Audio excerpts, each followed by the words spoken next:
बोलिए कुंडलपुर के बड़े बाबा की जय हो।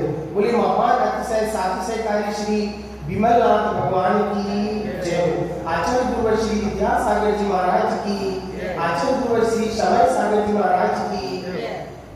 भारत देश के जितने भी लोग मुझे सुन रहे हैं इस वीडियो के माध्यम से, आज मैं सभी लोगों को एक ऐसी अद्भुत अद्वितीय अविस्मरणीय चीज बताना चाहता हूँ जो सभी जीव सुनकर के अत्यंत खुश होंगे और उन्हें बड़ा आनंद आएगा। सबसे पहले मैं ये कहना चाहता हूँ, यहाँ अलीगढ़ के पास में, अलीगंज के पास एक ऐसा क्षेत्र है जिसे कहते हैं कंपला जी। कंपला जी एक ऐसा क्षेत्र है जहाँ पर श्री विमलनाथ भगवान के 4 कल्याण हुए हैं और यहाँ पर आदिनाथ भगवान, श्री महावीर भगवान, ऐसे तीर्थंकरों के समूह शरण में यहाँ पर आए हुए हैं। तो कहते हैं इस कंपले जी में जो भगवान की प्रतिमा है इतनी मनोहर, रमणीय और सातिशयकारी है। इस प्रतिमा के बारे में मैं आज सब लोगों को बताना चाहता हूँ। आगम के अनुसार जैसे आप भगवान के सिर पर आइए, भगवान के सिर पर पूरे विश्व में, वर्ल्ड में, तीनों लोकों में आप घूम के आइए, लेकिन आप भगवान के सिर पर जो केवल ज्ञान की वरगड़ाएं हैं, ये वरगड़ाएं इस तरीके से प्रतीत हो रही हैं जैसे चौथे काल में भगवान को केवल ज्ञान होता था तो बीच में निषेक रूपी यहाँ से वरगड़ाएं निकलती थी, पिंड रूपी। तो बीच में सिर पर एक इतना सुंदर पिंड है जो आज मूलतः 99 के 100% भगवान के सिर पर एक पिंड दिखाई नहीं देता। यदि हम आगे नीचे आते हैं तो देखते हैं भगवान की आंख। यदि कोई भी देखेगा, भगवान का ये अतिशय होता है कि भगवान नासा दृष्टि होते हैं, भगवान की आंख नीची होती है, परंतु ये अतिशय होता है कि भगवान की आंख ऐसी लगती है जैसे खुली हुई है और वो तीनों लोगों को, जीवों को देख के उनका कल्याण कर रहे हैं। और श्री विमलनाथ भगवान की प्रतिमा एक अद्भुत ऐसी है जिसमें भगवान की आंखें खुली हुई हैं। हम भगवान के कान पर आते हैं, भगवान के कान पे चौथे काल की जो प्रतिमा होती थी वो भगवान के कान यहाँ तक टच तो होते थे और होते हैं, लाखों प्रतिमा में होते हैं, परंतु इस टच होने के बाद भगवान के कंधे पर 3 सर्किल हैं। इस 3 सर्किल ये दर्शाते हैं कि कान लंबे क्यों होते हैं, 3 सर्किल क्यों है, क्यों? क्योंकि भगवान एक नहीं, 2 नहीं, तीनों लोगों के जीवों की कानों से सुनते हैं। इसलिए 3 सर्किल यहाँ बने हैं जो पूरे विश्व में आज तक चौथे काल की किसी प्रतिमाओं को आप देखोगे बहुत कम आपको रेयर दिखाई देंगे। आप भगवान के गले पर आइए, गले पर 3 लाइन है। 3 लाइन क्यों है? गले पर आगम के अनुसार 3 लाइन इसलिए होती है क्योंकि भगवान प्रातः हो, मध्य हो, चाहे साय वेला हो, एक वेला में नहीं बल्कि भगवान की अपने कंठ से सरस्वती जिनवाणी माँ तीनों वेला में खिलती है। या आप 24 घंटे में 4 पहर भी 3 पहर भी कह सकते हो। तो ऐसे प्रातः, मध्य और साय वेला, तीनों वेला में भगवान की वाणी खिलती है। कभी कभी भगवान के 4 गले में लाइन होती है, इसका मतलब 4 पहर में वाणी खिलती है। तो ऐसे 3 लोगों के नाथ तीनों टाइम, तीनों पहर में भगवान की दिव्यध्वनि करने का एक गले में प्रतीक है जो किसी भी प्रतिमा में नहीं दिखाई देगा, बहुत कम दिखाई देता है।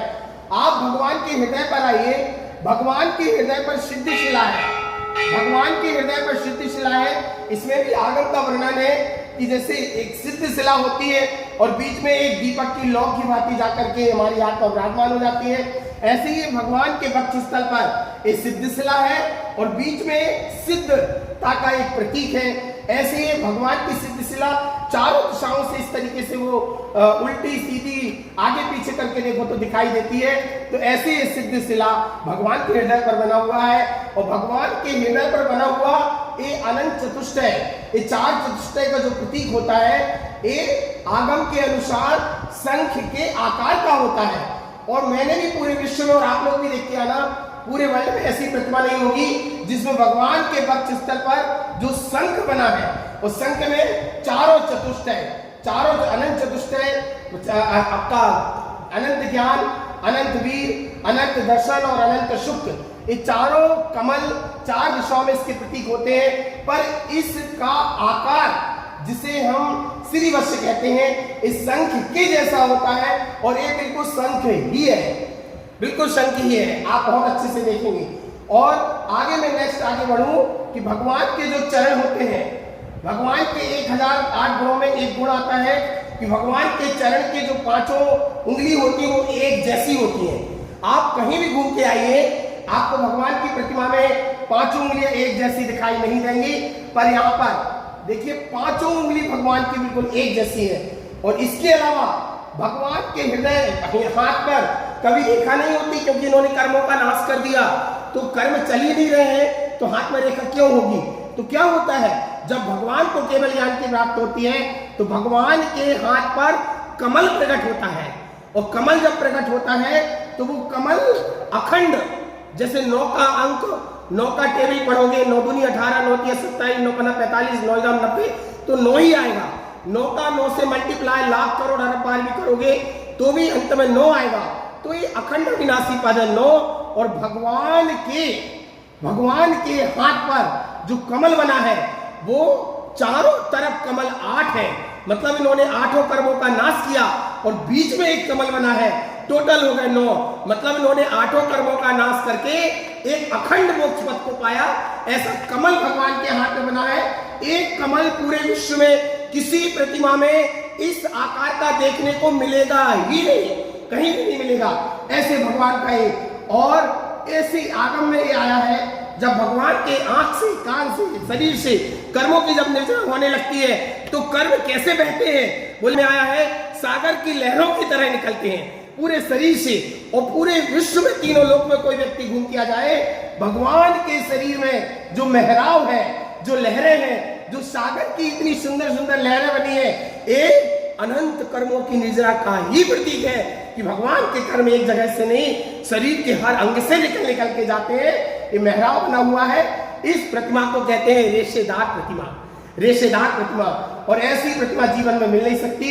बहुत चमत्कारी ऐसे कार्य वाले बाबा हैं, जितने लोग यहाँ आते हैं सबके साथ चमत्कार होते हैं।